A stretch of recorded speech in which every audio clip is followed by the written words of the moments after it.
Hey guys, Mike Courier here for the Bridge City Fight Shop Technique of the Week. This week we have Bruce Elliot, head instructor at Street Sports Team Quest. He's got some great half guard top strangulations and long lapel details to show us. So here we go. All right guys, so today we're gonna work some half guard top game. I come from a background where we play a lot of heavy pressure. Obviously I'm not one of the guys built for scrambling. So for me and the game that I like to play, pressure, positioning, and control is paramount to what I'm doing. Half guards especially a tricky game to play now because it's become such a diverse position for the guy playing the bottom. So right off the bat, if I'm playing half guard top and I don't have good position, my hips are high, I don't have pressure on my opponent's chest, it gives him all kinds of room that he can go to a deep half position here. If my hips are back further, he can move his hips out and escape out this way. Or if I make the mistake of having my pressure too far forward, he can just roll me and sweep me that position, okay? So when I'm playing this deep half position, or I'm sorry, this half guard position from top, I need to make sure that not only do I have my good strong cross-face shoulder position, but that my back leg is creating a perpendicular angle so that my pressure can be right in and on top of my opponent. Okay, from here, he's feeling this pressure. I can be here, I can give him nice pressure, okay? I want to start working the lapel. I'm gonna feed this lapel underneath my opponent's head. Lapel work is an art form in and of itself. So a lot of work needs to come into learning how to manipulate this lapel. I can snap this lapel. I can make as much slack as I need. From here, I'm gonna feed that all the way underneath my opponent's arm, roping this up tight so that it becomes my underhook on this side. I bring this around and give him nice forearm pressure to the back of the head.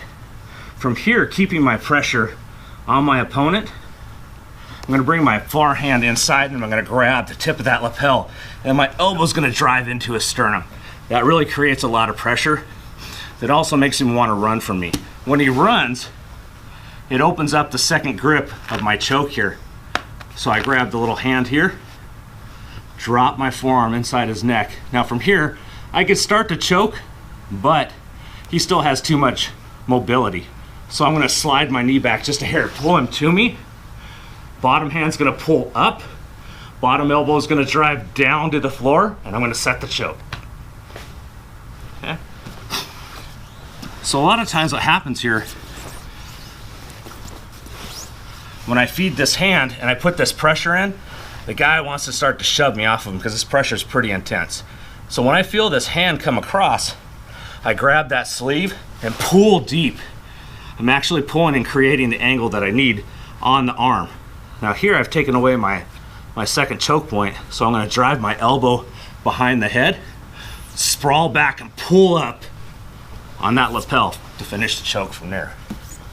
Okay, our third option from here is when my opponent defends me feeding the lapel underneath his head and he drops his elbow to the floor. From here I'm gonna drive that lapel over the hand. Not low on the elbow, but on the wrist itself, trapping that wrist. Good shoulder pressure here. My hand's gonna come underneath that elbow and grab the tip of that lapel and I start to work that elbow back. This arm's gonna come up behind the head and I'm gonna kill that head again to take away his mobility and feed that wrist to this hand here. From here, work my Americana. Elbow to the side, down to the floor for the tap. Thanks, guys.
All right, guys, huge thanks to Bruce Elliot for stopping by, showing us some fantastic strangulations, and Americana's using those long tails. The big takeaway here is we have lots of options, right? We can play with these tails.